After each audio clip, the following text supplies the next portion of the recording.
The raindrops fell like silver needles against Violet Turner's memory as she stared out across the dusty main street of San Elizario, Texas. 20 years had passed since that stormy afternoon when her small hand had found warmth in the grip of a boy who promised to return, but some memories refused to fade, even when everything else did. Vincent Thompson rode into San Elizario in the summer of 1876, dust-covered and weary from the long journey that had taken him across 3 territories. The town looked smaller than he remembered, the church steeple not quite as tall, the buildings more weathered. But the rain-soaked memory that had sustained him through countless lonely nights on the trail remained as vivid as ever. The journey home had been a long time coming. At 32, Vincent had spent more years away from San Elizario than he'd lived there, but the promise he'd made beneath a stormy sky at 12 years old had never dimmed. He wondered if Amelia Nichols would even remember him, or the afternoon they'd stood together in the rain, watching floodwaters rise around the old cottonwood tree. Vincent dismounted outside the Silver Dollar Saloon, his boots leaving imprints in the familiar Texas dust. He left this place a boy with nothing but dreams and returned a man with enough gold in his saddlebags to buy half the county. But wealth had never been what drove him to return. "Well, I'll be damned," came a weathered voice from the saloon's porch. "Is that little Vince Thompson I see before me?" Vincent turned to face the voice, a smile breaking across his sun-weathered face. "Mr. Holloway. Still holding down that rocking chair, I see." The old man chuckled, leaning forward on his cane. "Some things don't change, son, though you certainly have. What brings you back to our humble little corner of nowhere?" Vincent removed his hat, running a hand through his dark hair. "Unfinished business." "Ain't that always the way?" Mr. Holloway nodded knowingly. "You'll be looking for Doc Nichols then, I expect." Vincent's heart quickened. "The doctor's still practicing?" "No, son. Doc passed 3 winters back. Influenza took him and a dozen others." Mr. Holloway's eyes softened at Vincent's crestfallen expression. "But his daughter Amelia, she runs the practice now. Went back east for schooling, returned a proper doctor herself. First lady doctor in the county causes quite the stir among the old-timers." Vincent stood straighter. "Amelia's a doctor? And a fine one at that. Clinics at the end of Calle Real, same as always." With a nod of thanks, Vincent led his horse toward the livery stable. He needed to clean up, gather his thoughts. 20 years was a long time to carry a memory, perhaps too long to expect it had been carried by anyone else. The room at Peterson's boarding house was simple but clean, with a view of the Rio Grande in the distance. Vincent washed away the trail dust, changed into his best shirt, and stared at his reflection in the spotted mirror. Would she even recognize him? The gangly boy with wild dreams had been replaced by a man who had seen the worst of humanity in boom towns and mining camps across the West. He'd made his fortune in silver, but not before trying his hand at everything from cattle driving to bounty hunting. The scars told stories he wasn't sure Amelia would want to hear. Down at the livery, the stable boy was admiring Vincent's stallion, a magnificent black thoroughbred that had cost him a small fortune in Dodge City. "Ain't never seen a horse like this in San Elizario," the boy said, eyes wide with admiration. "His name's Midnight," Vincent replied, pulling on his jacket. The summer evening was cooling rapidly, and dark clouds were building on the horizon. "He's seen as much of this country as I have." "You been lots of places, mister?" Vincent nodded, pulling his hat low over his eyes. "Too many to count, son." "You staying long?" "That depends," Vincent answered, more to himself than the boy. "That depends on what I find here." The clinic was smaller than Vincent remembered, but the sign was new. A. Nichols, M.D. His heart hammered in his chest as he climbed the 3 wooden steps to the porch. The door was open, allowing the evening breeze to filter through the screen door. He knocked lightly, and a voice called from within. "Come in, please." Vincent pushed open the door, the familiar scent of medicinal alcohol and peppermint oil washing over him. Behind a desk covered with medical texts and patient ledgers sat a woman with copper-colored hair pulled into a practical bun. When she looked up, Vincent felt the years melt away. Amelia's eyes were the same clear blue he remembered, though they now held a confidence and wisdom that came with education and experience. For a moment, she didn't recognize him. He saw it in the professional smile she offered a potential patient. Then, recognition dawned, spreading across her face like sunrise over the desert. "Vincent," she whispered, rising slowly from her chair. "Vincent Thompson?" He removed his hat, holding it against his chest. "Hello, Amelia." She came around the desk, stopping a few feet from him, her eyes scanning his face as if reconciling the boy she knew with the man before her. "I didn't think," she began, then started again. "No one knew if you were alive or dead. After that summer, when your family moved north." "We went to Colorado," Vincent supplied. "My father heard there was mining work. He was right, but the winters were harsh. He didn't last the first one." Sympathy softened her features. "I'm sorry to hear that." "It was a long time ago," Vincent said, though the pain had never fully subsided. "I heard about your father. He was a good man." Amelia nodded, gesturing for Vincent to take a seat in one of the chairs by her desk. "He taught me everything I know. Well, before medical school at least." "A doctor," Vincent said with undisguised admiration. "I always knew you were the smartest person in San Elizario." A flush colored her cheeks. "Hardly. Just the most stubborn, according to most folks. Not everyone believes women belong in medicine." "Their loss," Vincent said simply. A moment of silence stretched between them, filled with unasked questions and 2 decades of separate lives. "So," Amelia said finally, resuming her seat, "what brings Vincent Thompson back to San Elizario after all these years?" Vincent looked directly into her eyes. A promise. Before Amelia could respond, the clinic door burst open. A frantic man stood there, hat in hand, eyes wild with worry. "Doc Nichols! It's my wife, the baby's coming, but something ain't right. There's too much blood." Amelia was on her feet instantly, professional calm replacing any personal emotion. "Where is she, Mr. Rodriguez?" "At home. My son's with her, but we need you now." "I'll get my bag." Amelia turned to Vincent with an apologetic glance. "I'm sorry, but I need to go." Vincent stood. "I understand. We should talk," she said, gathering medical supplies into a worn leather bag. "Tomorrow? Dinner at the hotel?" "I'll be there," Vincent promised, stepping aside as she rushed out the door with Mr. Rodriguez. He watched her hurry down the street, her skirts gathered practically in one hand, her medical bag in the other. 20 years, and she was even more remarkable than the girl he'd left behind. The sky had darkened considerably, and as Vincent walked back toward the boarding house, the first heavy raindrops began to fall. The sudden storm reminded him of that day, the day they'd first held hands. He'd been 12, she 10, both caught in an unexpected downpour while collecting wildflowers on the banks of the Rio Grande. The river had risen quickly, and as they'd made their way back to town, the normally dusty arroyo had filled with rushing water, cutting off their path. They'd stood there, uncertain and afraid, until young Vincent had reached for Amelia's hand. "We'll go together," he had said with all the bravado a 12-year-old could muster. "I won't let go." And he hadn't not, until they'd reached the safety of her father's clinic, soaking wet but laughing with the thrill of their adventure. Vincent let the rain fall on his upturned face, remembering how it had felt to be the protector, the brave one. How different would their lives have been if his family hadn't left? If he'd been able to keep his promise to return sooner? By morning, the storm had passed, leaving San Elizario refreshed and glistening in the summer sun. Vincent spent the day reacquainting himself with the town, noting the changes and the constants. The old church still stood, as did the customs house and the jail.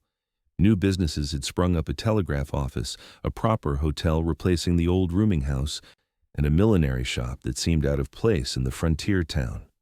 At the hotel restaurant that evening, Vincent secured a table with a view of the door. He arrived early, ordered a bottle of good wine, and waited. When Amelia entered, conversations quieted. She wore a simple dress of deep green, her copper hair arranged more elegantly than at the clinic. Every eye in the room followed her progress to Vincent's table. "You've caused quite the stir," he observed as he held her chair. "Small towns have long memories and longer tongues," she replied with a wry smile. "By tomorrow we'll be engaged according to local gossip." Vincent laughed. "Is that so bad a prospect?" Her eyes widened slightly, and he immediately regretted his forwardness. "Forgive me," he said quickly. 20 years away hasn't improved my manners." "On the contrary," Amelia replied, unfolding her napkin with deliberate care. "Your manners are much improved from the boy who put frogs in my lunch pail." Vincent grinned. "You remembered that?" "How could I forget? I screamed so loud my father thought I'd been bitten by a rattlesnake." Their laughter eased the tension, and as they shared the meal, they began to fill in the 20-year gap in their lives. Vincent spoke of his travels, the cattle drives to Kansas, the silver strike in Colorado that had made his fortune, the years spent wandering from town to town, never quite finding a place that felt like home. Amelia told him of her struggles to be accepted at medical school, of the professors who'd tried to dissuade her, and of her determination to return to San Elizario despite offers to practice in larger cities. "This town needed a doctor," she said simply, "and I needed to come home." "Your father would be proud," Vincent said softly. Amelia's eyes glistened. "I hope so. I miss him every day." "And your mother?" "Living in El Paso with my sister Catherine and her family. She visits often." Amelia took a sip of wine. "And your mother? Did she remarry after your father's passing?" Vincent nodded. "A shopkeeper in Denver. Good man. They're happy. I see them when I can." A comfortable silence fell between them. Outside, the last light of day painted the sky in shades of orange and purple. "Yesterday," Amelia said finally, "you mentioned a promise." Vincent met her gaze steadily. "I promised I'd come back." "That was a child's promise, Vincent." "We were just children." "Some promises matter more than others," he replied. "Some memories stay clearer." Her expression softened. "The day of the flood. You remember?" "Of course I do. You held my hand all the way home." A smile played at the corners of her mouth.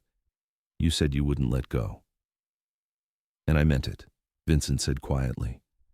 "In all the ways that matter, Amelia, I never did." The candlelight caught the uncertainty in her eyes. "Vincent, it's been 20 years. We're different people now." "I know that," he acknowledged. "I'm not suggesting we pick up as if no time has passed. I'm just asking for a chance to know the woman you've become." Before she could respond, a commotion at the entrance of the restaurant drew their attention. The sheriff stood there, scanning the room until he spotted Amelia. "Doc Nichols," he called. "There's been an accident at the mine. Multiple injuries. We need you right away." Amelia was already on her feet. "I need to go to the clinic first for supplies." "I'll come with you," Vincent offered, throwing money on the table for their meal. "No need," she began, but he was already guiding her toward the door. "I've seen mining accidents before," he said grimly. "You'll need all the help you can get." They hurried through the darkening streets to the clinic, where Amelia gathered bandages, suture materials, and medications with practiced efficiency. "Can you ride?" Vincent asked as they emerged from the clinic. "Since I was 5, she replied, securing her medical bag. "Then we'll take horses. It'll be faster than a wagon." He whistled sharply, and the stable boy from the livery appeared, leading Vincent's stallion. "Bring the doctor's mare quickly," Vincent instructed, helping Amelia mount side saddle on his own horse in the interim. The mine was 3 miles outside town, a small operation that had opened the previous year. As they approached, the scene was one of chaos, miners covered in dust and blood, women weeping, children wide-eyed with fear. "Cave in," the foreman explained breathlessly. Support beam gave way. 4 men still trapped, 6 injured, already pulled out. Amelia dismounted before Vincent could assist her, already moving toward the injured men laid out on blankets near the mine entrance. "I need clean water, as much as you can get," she ordered, kneeling beside the first miner, a young man with a crushed leg and labored breathing. Vincent organized the miners still able to work, setting up a line to pass buckets from the nearby creek. For hours they worked side by side, Amelia treating the injured while Vincent and others attempted to shore up the tunnel enough to reach the trapped men. It was well past midnight when they brought out the last miner. 2 had died, but 2 others, though severely injured, were alive thanks to an air pocket in the debris. By dawn, the wounded had been transported to town, the dead prepared for burial, and the exhausted rescuers were trudging back to their homes. Vincent and Amelia rode in silence, both too tired for conversation. At the clinic, Vincent helped her dismount. She swayed with fatigue, and he steadied her with a hand at her waist. "You should rest," he said softly. Amelia nodded, too exhausted to argue. "I need to check on the patients at Henderson's first. His front room has been converted for the most seriously injured. I'll walk you there." Henderson's general store was indeed transformed, with makeshift cots arranged in rows. Amelia checked each patient methodically, despite her own exhaustion. Vincent watched her work, admiring her gentle competence. This was a woman who knew her purpose, who had carved out a place for herself against all odds. His respect for her grew with each passing hour. When she finally finished, the morning sun was streaming through the windows. They stepped out into the bright day, both blinking against the sudden light. "Thank you," Amelia said simply. "Your help was invaluable." Vincent nodded. "You're good at what you do. Those men are lucky to have you as their doctor." A small smile tugged at her lips. "Even the ones who still call me Miss instead of Doctor?" "Especially them," Vincent replied with a grin. "They'll learn." They parted at the door to her small house behind the clinic, with a promise to meet again when they'd both had some rest. Over the next weeks, a routine developed. Vincent found reasons to stay in San Elizario, investments in local businesses, assistance with rebuilding the mine, regular meals at the hotel restaurant where Amelia would join him when her duties allowed. They rode together on her rare days off, exploring the countryside they'd known as children. Vincent found himself sharing stories he'd never told anyone of the fear he'd felt after his father's death, of the loneliness of the trail, of the empty victories of wealth without purpose. Amelia spoke of her own struggles, the isolation she sometimes felt as the only female doctor for hundreds of miles, the weight of responsibility when patients died, despite her best efforts, the quiet disappointment of having chosen a path that likely meant she would never have a family of her own. "Most men," she explained as they picnicked beside the river one Sunday afternoon, "don't want a wife who might be called away at any hour, whose hands smell of carbolic acid, and whose mind is occupied with medical texts rather than homemaking."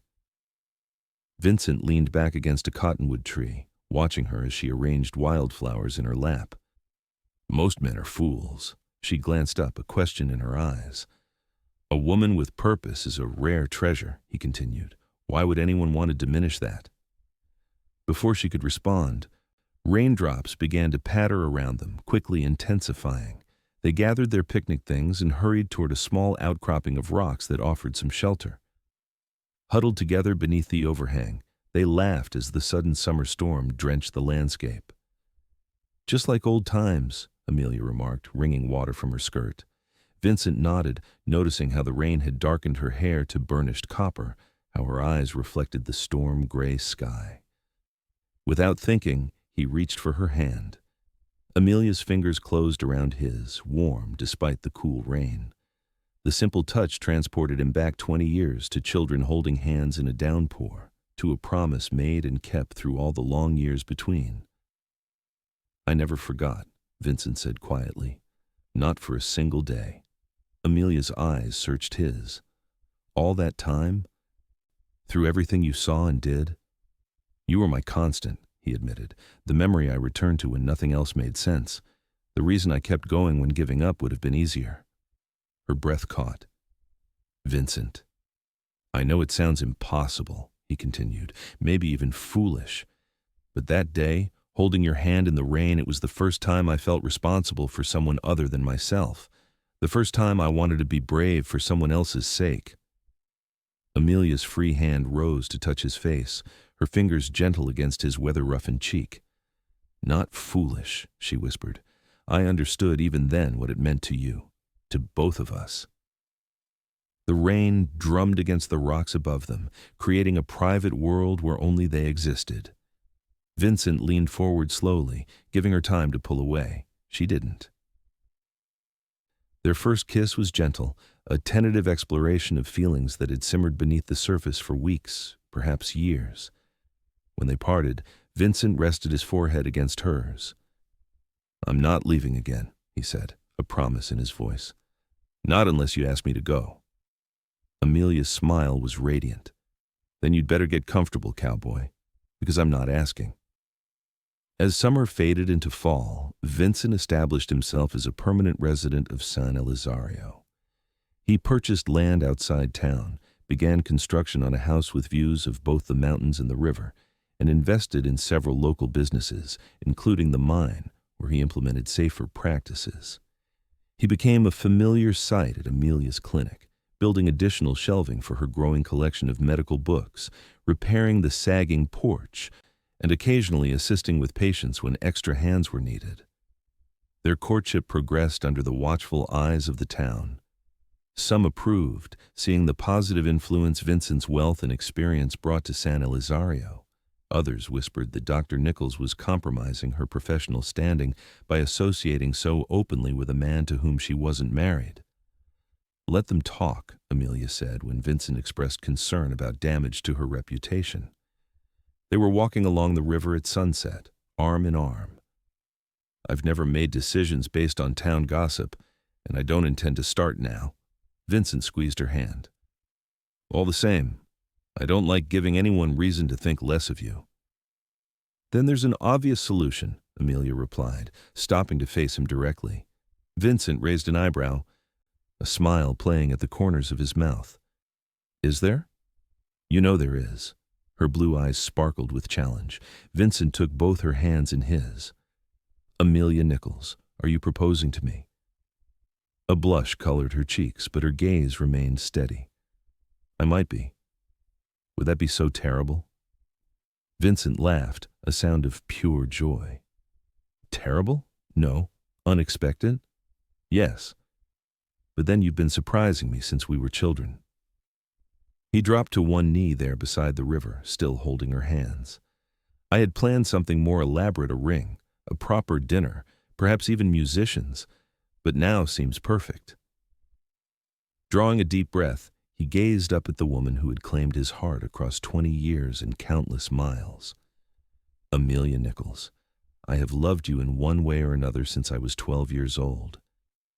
Will you do me the extraordinary honor of becoming my wife?" Tears glistened in Amelia's eyes. "Yes, Vincent Thompson. Yes, I will."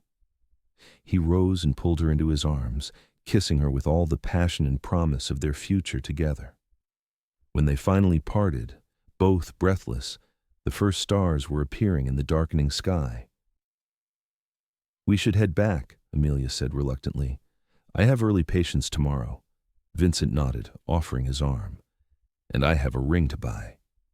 They were married in the San Elizario church on a crisp November morning in 1876. The entire town turned out for the event, filling the small chapel to capacity. Amelia wore a gown of ivory satin ordered from El Paso, with her mother's veil and a bouquet of desert wildflowers. Vincent stood tall in a new black suit, his dark hair neatly trimmed, his eyes never leaving Amelia as she walked down the aisle on the arm of her brother-in-law. The reception that followed was the most lavish celebration San Elizario had seen in decades. Vincent had spared no expense, bringing in musicians from El Paso and food from as far away as San Antonio. They danced until the stars filled the sky, surrounded by the community that had shaped their childhood and would now witness their life together. That night, in the finest suite at the hotel, they discovered each other with tenderness and passion. The connection they'd felt as children holding hands in the rain deepened into something profound and unbreakable. Their new house was completed by spring, a spacious adobe structure with wide verandas and large windows that caught the desert light. Amelia continued her medical practice, now with a proper surgery attached to their home, while Vincent managed his investments and continued improvements at the mine. They fell into a rhythm together, mornings shared over coffee before Amelia saw patients, evenings on the veranda watching the sunset. Vincent often accompanied Amelia on her more distant house calls, unwilling to let her travel alone through the sometimes dangerous countryside. Their first challenge as a married couple came in the spring of 1877, when a measles epidemic swept through San Elizario. Amelia worked tirelessly, moving from house to house treating the sick, while Vincent organized food deliveries to quarantined families and arranged for clean water to be distributed throughout town. For weeks, Amelia barely slept, returning home only to change clothes and gulp down whatever food Vincent insisted she eat before rushing back out to her patients. Vincent watched her with growing concern, seeing the exhaustion etched in the lines of her face, the tremor in her hands when she thought no one was looking. "You need to rest," he urged one night as she stumbled through the door, her eyes red-rimmed from fatigue. "I can't," she replied, already gathering fresh supplies. "The Ortiz children are worsening, and Mrs. Peterson just developed a cough if it's pneumonia following the measles." "Then I'll go," Vincent said firmly. "I can check on them, bring back reports. You taught me how to recognize the danger signs." "Vincent, they're my responsibility." "And you're mine," he interrupted, taking her by the shoulders. "Amelia, you can't help anyone if you collapse from exhaustion. A few hours of sleep, that's all I'm asking." She wavered, and he saw the moment her professional resolve cracked against the reality of her physical limits. "4 hours," she conceded, "and you'll wake me immediately if anyone worsens." "I promise," he said, helping her to their bedroom. She was asleep before her head hit the pillow. Vincent covered her gently, then gathered the medical bag and headed out into the night, determined to keep his word. By dawn, he'd visited every patient on her list, leaving cups of water and clean cloths beside the sickbeds, reassuring worried parents and noting symptoms exactly as Amelia had taught him. Only one child, the youngest Ortiz boy, showed signs of the dreaded pneumonia complication. Vincent returned home and roused Amelia as promised. Together, they rushed to the Ortiz home, where Amelia's quick intervention saved the child's life. The epidemic began to wane in the following weeks, leaving 5 dead, but dozens more recovered thanks to Amelia's care. "I couldn't have done it without you," she told Vincent one evening as they sat together on their veranda, watching the first stars appear. He took her hand, his thumb brushing over the simple gold band he'd placed there months before. "We're partners, Amelia, in everything." Her smile was tired but genuine. "Who would have thought that boy who put frogs in my lunch would turn out to be my greatest ally?" Vincent laughed. "I knew even then you were special. I just had peculiar ways of showing it." Amelia leaned against his shoulder, her copper hair loose around her shoulders. "I've been thinking," she said after a comfortable silence, "about the future." "What about it?" She took a deep breath. "About children. Our children." Vincent turned to look at her. "You want to start a family?" "I do," she said simply. "The epidemic made me realize life is so fragile, so precious. I don't want to wait." Joy spread through Vincent's chest. "Neither do I." Their first child, a son they named Thomas Vincent Thompson, was born in the winter of 1878. He had his mother's blue eyes and his father's dark hair, and from his first lusty cry, he owned their hearts completely. Amelia reduced her practice temporarily, seeing only the most urgent cases while she nursed their son.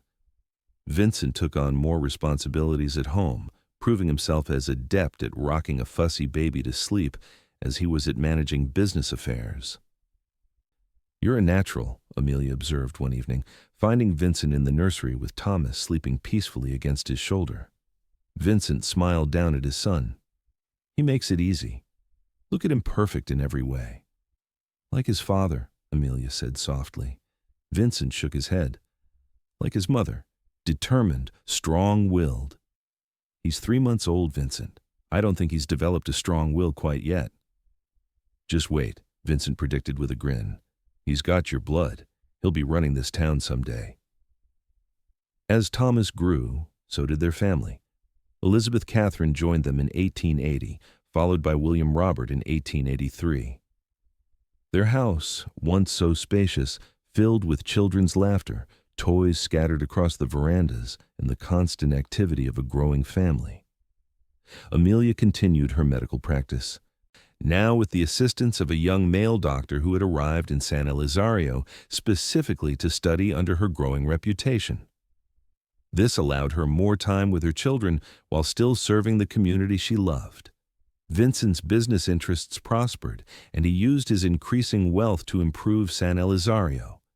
He funded a new schoolhouse, contributed to the expansion of the church, and established a small library named in honor of Dr. James Nichols, Amelia's father. Their children thrived in the freedom of their desert home. Thomas showed an early interest in medicine, following his mother on her rounds whenever permitted. Elizabeth revealed a talent for numbers that matched her father's business acumen, while young William demonstrated an artistic nature, constantly sketching the landscapes and people around him. Through the years, Vincent and Amelia maintained one special tradition. Each year on the anniversary of that long-ago rainy day when they'd first held hands, they would walk along the banks of the Rio Grande, hand in hand, regardless of weather. "It's silly, perhaps," Amelia said on one such walk, when they'd been married nearly 10 years, "to commemorate a childhood moment this way." Vincent squeezed her hand. "Not silly. Sacred. That moment shaped everything that came after." "Did you really think of it all those years?" she asked, "when you were away?" "Every time it rained," he admitted. "I'd close my eyes and feel your small hand in mine, hear your laugh when we finally reached safety. It kept me going through some dark times." Amelia leaned up to kiss him softly. "And to think I worried you might not even remember me when you returned." "Impossible," Vincent murmured against her lips. "You were etched in my heart." Their life was not without challenges. In 1886, a drought struck the region, withering crops and threatening livestock. Vincent worked with other ranchers to dig deeper wells and import feed from more fertile areas. Amelia treated cases of heat exhaustion and malnutrition as families struggled to adapt. In 1888, William fell ill with scarlet fever, hovering between life and death for nearly 2 weeks. Amelia barely left his bedside, applying every treatment she knew while Vincent kept their other children calm and the household functioning. When William finally opened his eyes, fever-broken, both parents wept with relief. "I've never been so frightened," Vincent confessed that night as they sat beside their sleeping son. "Not facing down outlaws, not during the worst blizzards in the mountains, nothing compared to the fear of losing him." Amelia nodded, her face pale with exhaustion. "This is the hardest part of loving so deeply, the vulnerability." Vincent wrapped an arm around her shoulders. "But would you trade it? The depth of feeling, even with the risk?" "Never," she replied without hesitation. "Never in 1,000 years."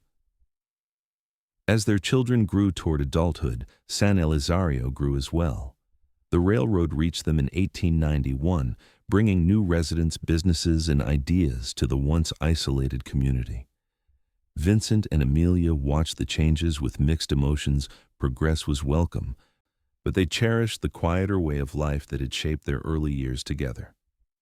Thomas, now 15, announced his intention to follow his mother into medicine. "I want to study in Philadelphia like you did," he told Amelia over dinner one evening. "Then I'll come back and work with you." Pride shone in Amelia's eyes. "It's a challenging path." "I know," Thomas replied confidently. "I've watched you my whole life. I know what it requires." Vincent observed his son, the set of his jaw, the determined look so like his mother's, and felt his chest tighten with emotion. "You'll make a fine doctor, son." Elizabeth, 13 and already showing a head for business, had other ideas. "I'm going to run the mine someday," she declared, "or maybe a bank. Something with figures and planning." "Women don't usually run banks," William pointed out, ever the practical one at 10 years old. Elizabeth tossed her copper-colored hair, so like her mother's, over her shoulder. "They will when I do it." Vincent laughed. "I don't doubt it for a moment, Lizzie." William, quieter than his siblings, simply smiled and returned to the sketch he was working on, a detailed drawing of their family around the dinner table, captured with remarkable skill for one so young. The passing years brought changes to Vincent and Amelia as well. Silver threads appeared in Vincent's dark hair, and fine lines etched themselves around Amelia's eyes, badges of a life lived fully, with both joy and sorrow. In 1893, as they approached their 20th wedding anniversary, Vincent surprised Amelia with plans for a journey. "New York," he announced one evening, presenting her with tickets. "Philadelphia to visit your alma mater. Then Boston, where I've arranged for you to meet with physicians at Massachusetts General Hospital." Amelia stared at the tickets in disbelief. "But my patients, Dr. Mendez can manage for a month," Vincent assured her, referring to her now capable assistant. "The children will stay with your sister in El Paso. It's all arranged." Tears filled Amelia's eyes. "You did all this for me?" Vincent took her hands, just as he had countless times over their years together. "You've given so much to this community, to our family. You deserve this opportunity to connect with other medical minds, to bring back new knowledge." Their journey east was a revelation. Amelia attended lectures at medical colleges, consulted with renowned physicians, and returned to San Elizario with notebooks full of new treatments and techniques. Vincent, meanwhile, explored business opportunities and arranged for art supplies to be shipped home for William, whose talent continued to develop impressively. Upon their return, life resumed its familiar rhythm, but with renewed energy and perspective. Amelia implemented new procedures at her clinic, while Vincent expanded his investments to include a partnership in the new railroad hotel in El Paso. Thomas departed for medical school in Philadelphia in 1894, leaving a quiet space in their home that took time to adjust to. His letters arrived regularly, full of enthusiasm for his studies and questions for his mother about difficult cases. Elizabeth, now 16, took over management of the household accounts, showing such aptitude that Vincent began including her in discussions about his business interests. William continued his education locally while developing his artistic skills, his landscapes and portraits beginning to attract attention beyond San Elizario. In 1896, as Amelia celebrated her 50th birthday, Vincent organized a surprise gathering of friends, family, and patients whose lives she had touched over her decades of practice. The town hall was decorated with wildflowers, a reminder of their childhood adventures, and filled with people eager to honor the woman who had brought so many of them into the world, or saved them from leaving it too soon. "To Dr. Amelia Thompson," the mayor toasted, raising his glass, "San Elizario's greatest treasure." The crowd echoed the sentiment, and Amelia, unaccustomed to such public recognition, blushed deeply. Later that evening, as they walked home beneath a canopy of stars, Vincent presented her with a special gift, a delicate gold locket containing a tiny painting William had created of two children holding hands in the rain. "How did he know?" Amelia asked, touching the miniature portrait with wonder. Vincent smiled. "I told him the story. He said it was the most romantic thing he'd ever heard." "It was just two children in a storm," Amelia mused, closing the locket carefully. "It was the beginning of everything," Vincent corrected gently, "at least for me." The turn of the century brought both progress and reflection to San Elizario. The town now boasted electric lights, a telephone exchange, and regular train service to El Paso and beyond. Vincent and Amelia, in their mid-50s, watched these changes with the wisdom of those who had seen the frontier transformed. Thomas returned from medical school, setting up practice alongside his mother. Together, they established the region's first proper hospital, a modest but modern facility funded largely by Vincent's business success. Elizabeth, having completed her education in San Antonio, managed Vincent's now extensive business affairs with remarkable skill, while William divided his time between teaching art at the school and creating works that were beginning to sell in galleries as far away as Santa Fe. In the spring of 1902, as Vincent and Amelia approached their 26th wedding anniversary, they received news that brought their journey full circle. "Grandparents," Amelia breathed, reading Thomas's telegram announcing his wife's pregnancy. "We're going to be grandparents." Vincent wrapped his arms around her from behind, resting his chin on her shoulder as they stood on their veranda overlooking the land they'd called home for so many years. "Life is remarkable," he said softly. "From two children holding hands in the rain to this a legacy that will continue long after we're gone." Amelia turned in his embrace. "Do you ever wonder what would have happened if you hadn't come back? If you'd settled somewhere else after all your wandering?" Vincent shook his head. "No, because even when I didn't know the path, I always knew the destination." He touched her face gently. "It was always you, Amelia. From that first moment in the rain, it was always going to be you." She leaned up to kiss him, the gesture as natural as breathing after nearly 3 decades together. "And you," she whispered against his lips, "always you." As the years continued their steady march, Vincent and Amelia Thompson remained fixtures in San Elizario. They welcomed grandchildren, first Thomas's son James, then Elizabeth's twins Michael and Margaret, and finally William's daughter Amelia, named for her grandmother. They aged gracefully, their love deepening with each passing season. Vincent's hair turned completely silver, while Amelia's copper faded to a soft auburn streaked with white. They moved more slowly, but remained active in the community they had helped to build and sustain. In the summer of 1916, as they celebrated their 40th wedding anniversary surrounded by 3 generations of family, Vincent took Amelia's hand and led her to their favorite spot by the Rio Grande. The sunset painted the sky in brilliant oranges and pinks, reflecting in the slow-moving water. Overhead, the first stars were beginning to appear. 40 years, Amelia marveled, her hand warm in his. "Sometimes it seems like yesterday that you rode back into town." "The best decision I ever made," Vincent replied, his voice roughened by age but still strong. "Coming home to you." "We've been fortunate," Amelia said, looking out across the river. "So much love, so much purpose." Vincent nodded, bringing her hand to his lips. "And it all began right here, didn't it? With 2 children and an unexpected rain." As if summoned by his words, the first raindrops began to fall, a gentle summer shower that pattered on the leaves above them and rippled the surface of the river. Amelia laughed, the sound as joyful as it had been when she was 10 years old. They stood together in the warm rain, their hands clasped just as they had been that long-ago day. The boy who had once promised not to let go, and the girl who had trusted him with her hand, now an old man and woman who had kept that promise through all the seasons of their lives. "I love you, Vincent Thompson," Amelia said simply, rain streaming down her face like tears of joy. "And I love you, Amelia Thompson," he replied, his heart as full in that moment as it had ever been. "Yesterday, today, and all our tomorrows."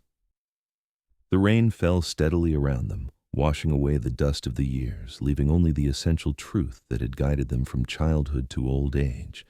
Some connections once made can never truly be broken. Some memories, once created, become the foundation upon which entire lives are built. They walked home hand in hand through the summer shower, just as they had walked through every storm life had sent their way together, unafraid and certain of the path ahead.